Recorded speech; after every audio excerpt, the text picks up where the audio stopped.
Assalamualaikum warahmatullahi wabarakatuh. Kembali lagi di channel Mathmaster, tentunya bersama saya, Kaiko. Pada kesempatan kali ini kita masih melanjutkan materi aplikasi turunan fungsi trigonometri. Lebih khusus untuk video kali ini kita membahas mengenai fungsi naik dan fungsi turun. Ya. Namun sebelum kita lanjut, jangan lupa untuk like, comment, share, dan subscribe video ini. Semoga videonya bermanfaat, mudah-mudahan bisa menjadi amal jariah untuk kakak tentunya. Amin. Seperti biasa untuk adik-adik yang belum sholat dan belum beribadah, silakan untuk sholat dan ibadah terlebih dahulu. Karena sholat dan ibadah merupakan hal yang paling utama. Kalau sudah, good. Kita langsung saja lanjut ke fungsi naik dan turun. Namun sebelum lanjut ke materi fungsi naik dan turun pada aplikasi turunan fungsi trigonometri, ya, sebagai materi prasyaratnya, adik-adik harus paham dulu mengenai materi turunan fungsi aljabar. Nah, turunan fungsi aljabar yang kita ingat adalah rumus dasar turunan fungsi aljabar. Ada 3 bentuk. Yang bentuk pertama fx sama dengan k, maka turunan pertamanya yaitu f aksen x sama dengan 0.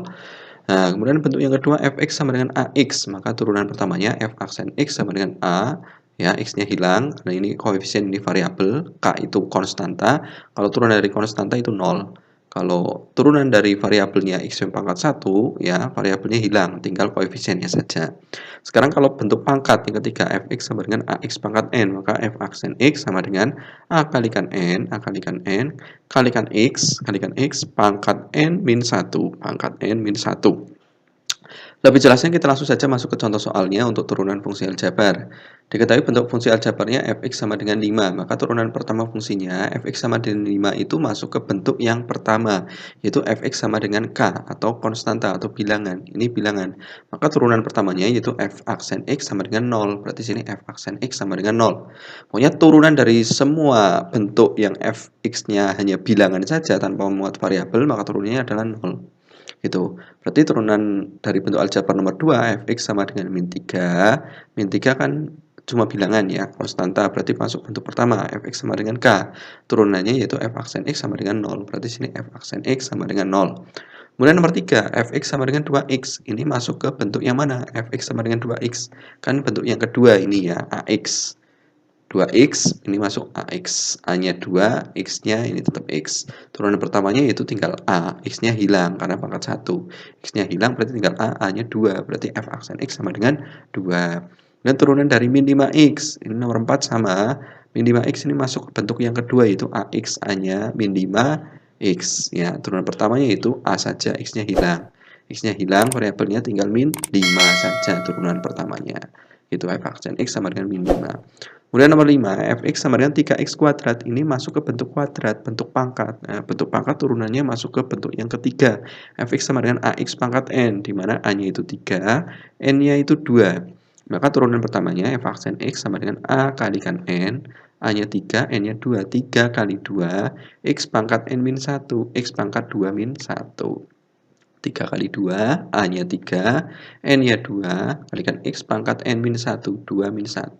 3 kali 2 itu hasilnya 6, ya, x pangkat 2 min 1, 2 min 1 kan itu 1, x pangkat 1, x pangkat 1, pangkat 1 itu nggak usah ditulis, nggak apa-apa, jadi hasilnya x saja. Jadi 6x, gitu. Kemudian nomor 6, fx sama dengan min 2x pangkat 5. Nah, ini juga masuk ke bentuk pangkat, yaitu ax pangkat n. Maka untuk menyelesaikannya, kita tinggal masukkan saja ke rumus ini, yaitu min 2 itu sebagai a, n-nya itu 5. Jadi min 2 kali 5, a, n. Min 2 kali 5, kalikan x pangkat n min 1, x pangkat n-nya itu 5 min 1. Nah, f aksen x sama dengan min 2 kali 5, kalikan x pangkat n min 1, 5 min 1. Min 2 kali 5 itu min 10. X pangkat 5 min 1 itu 4. Jadi min 10 X pangkat 4. Seperti itu. Kemudian lanjut nomor 7. Nomor 7 fx sama dengan 5x min 7. Nah, untuk menurunkannya, kalau bentuk pengurangan seperti ini atau penjumlahan nantinya, ya, untuk menurunkannya kita turunkan setiap sukunya dulu, ya. Jadi 5x suku pertama kita turunkan dulu. Turunan dari 5x, nah ini kan bentuk ax. Nah, kalau bentuk ax turunnya hanya a saja. Berarti kalau 5x turunannya adalah di 5. Kemudian min tulis tetap min, ya. Turunan 7. 7 itu kan konstanta, turunnya 0. Berarti turunnya 7 itu 0. Jadi 5 min 0. 5 min 0 itu 5. Jadi turunan dari 5x min 7 adalah di 5. Kemudian fx sama dengan 3x kuadrat min 2x plus 7. Nah, ini pun sama, kita turunkan setiap sukunya dulu. Suku pertama turunkan, suku kedua turunkan, suku ketiga turunkan. Suku pertama 3x kuadrat kita turunkan. Turunan dari 3x kuadrat kan sudah kita cari nih bentuknya. Hasilnya 6x. Nah, dari mana? An yaitu 3 kali 2, 3 kali 2, x pangkat 2 min 1, x pangkat 2 min 1. 3 kali 2 itu 6, x pangkat 1. Tetap x pangkat 1, pangkat 1 nggak usah ditulis, jadi hasilnya 6x. Ini turunannya 6x. Kemudian kita cari turunan dari min tetap plus min, ya. 2x turunannya, ax ya, turunannya a. Berarti kalau 2x turunannya adalah 2. Min tetap min, ya. Plus 7, plus tetap plus. Turunan dari 7, 7 kan konstanta, turunannya 0 gitu ya. Ini tadi 6x ya. 6x min 2 plus 0 nggak usah ditulis, nggak apa-apa gitu cara mengerjakan untuk turunan fungsi aljabar. Semoga dari paham. Kalau udah paham, good. Kita lanjut ke materi prasyarat yang lain, yaitu mengenai rumus dasar turunan trigonometri, di mana fx sama dengan sin x. Nah, apabila ada fungsi sin x, ya, turunan dari sin x adalah cos x, ya. Kemudian nomor 2, fx sama dengan cos x, turunan dari cos x itu min sin x, ya. Jadi ingat-ingat, turunan dari sin x itu cos x, turunan dari cos x itu min sin x. Ini harus adik-adik hafalkan. Jadi rumus dasar turunan trigonometri harus ada hafal. Kemudian selain itu, adik-adik juga harus paham mengenai menentukan turunan fungsi trigonometri dari bentuk k sin U dan k cos U. Kemudian lagi menggunakan aturan rantai, kemudian untuk turunan fungsi trigonometri U kali V dan U per V itu juga harus paham. Kemudian menentukan turunan kedua fungsi trigonometri itu pun harus paham. Nah, semuanya itu sudah dipelajari di bab sebelumnya, yaitu turunan fungsi trigonometri. Nah, mengenai link dari materi prasyarat ini juga nanti akan kakak sertakan di kolom deskripsi. Kalau kebingungan silakan pelajari secara menyeluruh untuk materi prasyaratnya untuk kelas 11 sebagai materi turunan fungsi aljabarnya, kelas 12-nya yaitu turunan fungsi trigonometrinya. Gitu. Kita lanjut ke materi prasyarat lain, yaitu tentang nilai perbandingan trigonometri sudut istimewa. Nah, sudut istimewa itu kan 0 derajat, 30 derajat, 45 derajat, 60 derajat, dan 90 derajat. Nah, sinus sudut istimewa, ya, kita hafalkan sinnya saja ya. Sin 0 itu 0, sin 30 itu setengah, sin 45 itu setengah akar 2, sin 60 itu setengah akar 3, sin 90 itu 1. Kemudian untuk cosnya tinggal dibalik saja. Satu yang di belakang tulis di depan. Setelah itu sini setengah akar 3 tulis setelahnya setengah akar 3. Setelah setengah akar 3 ke sini setengah akar 2 tulis setengah akar 2. Setelah setengah akar 2 itu setengah tulis setengah. Ya, setelah setengah itu 0 tulis 0 gitu ya. Cara menuliskannya, cara menghafalkannya. Kemudian untuk tan nilainya itu tinggal dibagi saja antara sin dan cos ya. Tan 0 berarti sin 0 ya bagi cos 0. Sin 0 itu 0, cos 0 itu 1. 0 bagi 1 itu 0. Tan 30 berarti setengah bagi setengah akar 3. Setengahnya coret. Jadi tinggal 1 per akar 3. 1 per akar 3 ketika kita rasionalisasi penyebut, hasilnya sama saja dengan 1 per 3 akar 3. Ini materi kelas 10 rasionalisasi penyebut ya. Kemudian tan 45 derajat itu setengah akar 2 bagi setengah akar 2. Ini kan sama. Coret-coret hasilnya adalah 1. Tan 60 derajat setengah akar 3 bagi setengah. Setengahnya coret ya. Tinggal hasilnya akar 3 per 1. Itu sama saja dengan akar 3. Tan 90 1 bagi 0. 1 dibagi 0 itu tidak terdefinisi. Jadi tan 90 adalah tidak terdefinisi. Seperti itu. Itu untuk materi prasyaratnya. Nilai perbandingan trigonometri pada sudut istimewa. Kalau sudah paham, kita lanjut saja langsung ke materi inti dari video kali ini, yaitu fungsi naik dan turun. Diketahui fungsi fx ya. Nah, fungsi itu dikatakan naik, syaratnya itu jika turunan pertama dari fungsi x atau f aksen x-nya itu lebih dari 0. Ini syaratnya harus hafal ya. Fungsi naik itu syaratnya f aksen x lebih dari 0. Kemudian kalau f aksen x-nya itu sama dengan 0, itu maka sebagai syarat fungsi stasioner atau diam ya. Jadi kalau fungsi stasioner atau diam, syaratnya f aksen x-nya sama dengan 0. Kalau fungsi turun, syaratnya f aksen x kurang dari 0. Ingat-ingat ketiga syarat ini. F aksen x lebih dari 0, oh berarti fungsi naik. F aksen X sama dengan 0, oh berarti fungsi stasioner atau diam. Kalau fungsi turun berarti F aksen X kurang dari 0. Itu ya. Ingat-ingat. Lebih jelasnya kita masuk ke contoh soalnya. Nah, contoh soalnya seperti ini nomor 1. Fungsi F didefinisikan sebagai Fx sama dengan sin 2x.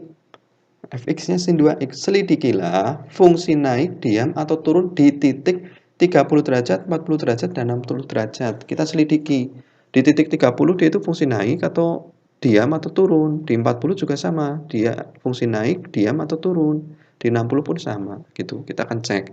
Caranya adalah, karena di sini adalah syaratnya turunan pertama, maka kita harus cari dulu turunan pertama dari fungsi X-nya. Kita cari F aksen X langkah pertamanya. Tentukan terlebih dahulu F aksen X-nya. Fx-nya adalah sin 2x. Fx-nya adalah sin 2x. Tulis lagi soalnya. Kita cari F aksen X-nya. Ini adalah bentuk Fx sama dengan sin U. Dengan U-nya itu adalah 2x. Ya, berarti sin U. U-nya misalkan 2x. Ya, berarti kita cari turunan dari U. Ya, turunan dari U itu adalah turunan dari 2x, yaitu 2. Nah, di materi prasyarat tadi kan sudah kita bahas bahwasanya ini bentuk AX. Nah, kalau koefisien dan variabel pangkatnya 1, variabelnya hilang, tinggal koefisiennya saja, itu 2. Jadi U aksennya sama dengan 2, turunan pertama dari U-nya. Nah, setelah itu tinggal masukkan ke rumus saja. Fx sama dengan sin U, maka turunannya F aksen X sama dengan U aksen kali turunan dari sin, yaitu cos. Jadi U-nya diturunkan, U aksen, kalikan turunan sin, yaitu cos. Jadi turunkan semua, ini turunkan semua kalau sin U. U-nya diturunkan, kalikan sin-nya diturunkan. Ya, turunnya sin kan cos, ya, cos U. U aksen yaitu 2, masukkan. Ya, 2 kalikan cos, tetap cos, U ya tetap U. 2 kali cos U, di mana U-nya itu adalah 2x. U-nya 2x, tinggal ganti 2x. Jadi 2 cos 2x. Gitu. Ini adalah turunan pertama dari fungsi fx sama dengan sin 2x. Yaitu hasilnya adalah f aksen x sama dengan 2 cos 2x. Setelah turunan pertamanya ketemu, tinggal kita cek saja langkah kedua. Dia memenuhi syarat yang fungsi naik, diam, atau turun. Berarti langkah keduanya tinggal substitusikan saja. Karena mau menyelidiki di titik 30, 40, dan 60, maka kita substitusikan X sama dengan 30, 45, 60 ke fungsi turunan pertama dari X atau F aksen X-nya. Oke, kita cek dulu dari titik yang X sama dengan 30. Kita substitusikan X sama dengan 30 ke fungsi F aksen X-nya, yaitu 2 cos 2X. 2 cos 2X ya. X-nya itu 30 derajat, masukkan F aksen, X-nya ganti 30 derajat, sama dengan 2 cos 2, tetap 2, X-nya ganti 30 derajat. Oke, kalau sudah 2 cos 2 kali 30, 2 kali 30 kan 60 derajat, jadi 2 cos 60 derajat, ini kalikan 60 derajat. Oke, cos 60 derajat itu berapa? Cos 60 derajat adalah setengah. Jadi 2 kalikan setengah ya. Ini 2 cos 60 derajat itu setengah. Ini sederhanakan, 2 bagi 2 ya. Bagi 2 kan habis. Jadi hasilnya adalah 1. 1 itu sudah paling sederhana ini. Nah, tinggal kita cek.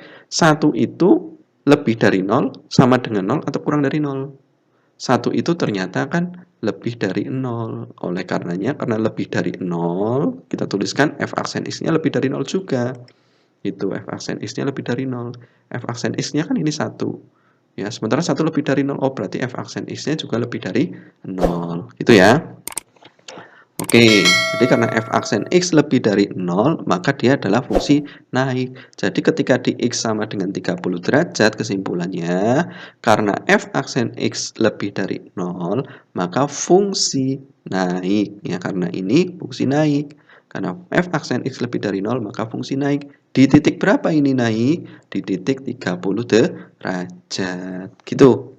Nah, sekarang kita selidiki untuk yang titik 45 dan 60 derajat. Nah, kita cek untuk X sama dengan 45 derajat, caranya sama, substitusikan ke F aksen X, yaitu 2 cos 2X. Nah, dengan kita substitusikan X-nya 45 derajat, berarti F aksen 45 derajat sama dengan 2 cos 2, X-nya ganti 45 derajat. Gitu. Sama dengan 2 kali 45 derajat kan 90 derajat, jadi 2 cos 90 derajat. Cos 90 derajat itu nilainya adalah 0. Jadi 2 kali 0. gitu. 2 tetap 2, cos 90 itu 0. 2 kali 0 hasilnya 0. 0 itu masuk mana? Ini sama dengan 0 ya. Lebih dari 0 enggak, sama dengan 0. Oh iya ini. Berarti f aksen X sama dengan 0 karena nilainya sama dengan 0. Gitu. Karena f aksen X, kesimpulannya karena f aksen X sama dengan 0, maka fungsinya stasioner atau diam di titik X sama dengan 45 derajat. Seperti itu ya. Nah, sekarang kita cek lagi untuk yang X sama dengan 60 derajat. Kita cek X 60 derajat, substitusikan ke turunan pertamanya yaitu f aksen X sama dengan 2 cos 2X. Dengan X-nya itu 60 derajat, masukkan f aksen X-nya ganti 60 derajat ya, sama dengan 2 cos tetap cos 2 X-nya ganti 60 derajat. Oke. Kita sederhanakan. 2 cos 2 kali 60. 2 kali 60 kan 120. Jadi 2 cos 120 derajat. Nah, untuk cos 120 derajat ini kan bukan sudut istimewa, ini sudut di kuadran 2. Sudut di kuadran 2 kosinus itu nilainya adalah negatif. Ingat-ingat, kuadran ya. Ini kuadran, ini kaki tuliskan. Ini kuadran 1, kuadran 2, kuadran 3, kuadran 4 ya. Nah, ingat-ingat ya. Kuadran 1 semua positif, all positif. Ya. Kuadran 2 sin yang positif. Ya. Kuadran 3 tan yang positif. Ya. Kuadran 4 cos yang positif. Nah, itu gampangannya ngapalnya gini. All sin ta cos gampangannya. Kuadran 1, 2, 3, 4 positif. Itu ya. Ini cara ngapalinnya. All sin ta cos ya. Atau banyak lagi ya. Cara menghafalnya jembatan pelajarannya banyak ya. Pokoknya ini, jadi cos 120 ini kan kuadran 2. Kuadran 2. Kuadran 2 nilai cos itu negatif. Cos itu negatif nilainya ya. Berarti nanti ini pasti negatif. Jadi untuk cos 120 itu bisa diselesaikan dengan cara cos ya 120 derajat itu sama dengan pakai rumus kuadran 2, yaitu tetap pakainya ini cos min ya. Jadi min cos, atau gini dulu, jangan min dulu ya. Kita tuliskan, aduh, penghapusnya mana ini? Kita tuliskan seperti ini. Di pulpennya sama dengan cos, supaya tidak berubah kita pakai bantuan 180. Dikurangi berapa supaya hasilnya 120? Kan kurangi 60 ya derajat. Nah, ini kan di kuadran 2 cosnya. Cos kuadran 2 itu nilainya negatif tadi. Yang positif kan sin tok. Nah, sin positif. Kalau selain sin berarti negatif. Cos kan selain sin berarti negatif. Ya, cos tetap cos karena pakainya 180. Ini 60, tulis 60 derajat itu ya. Jadi cos 120 itu sama saja dengan min cos 60, sama dengan min cos 60 itu nilainya berapa? Setengah gitu. Jadi cos 120 derajat sama dengan min setengah. Itu cara untuk mengerjakannya. Jadi kita tuliskan 2 kalikan min cos 60 ini. Cos 120 itu cos 180 min 60 seperti tadi. Ini 2 kalikan ini sama dengan min cos 60, min cos 60. Sama dengan 2 kalikan min cos 60 itu min setengah, min setengah. Sederhanakan 2 bagi 2 ya, habis tinggal hasilnya min 1. Min 1 kita lihat dia masuk ke lebih dari 0 sama dengan 0 atau kurang dari 0. Min 1 itu kan kurang dari 0. Karena kurang dari 0 berarti kita yang ini f aksen X kurang dari 0. F aksen X kurang dari 0. Kalau f aksen X kurang dari 0 berarti dia fungsi turun. Jadi karena f aksen X kurang dari 0, maka fungsi turun di X sama dengan 60 derajat.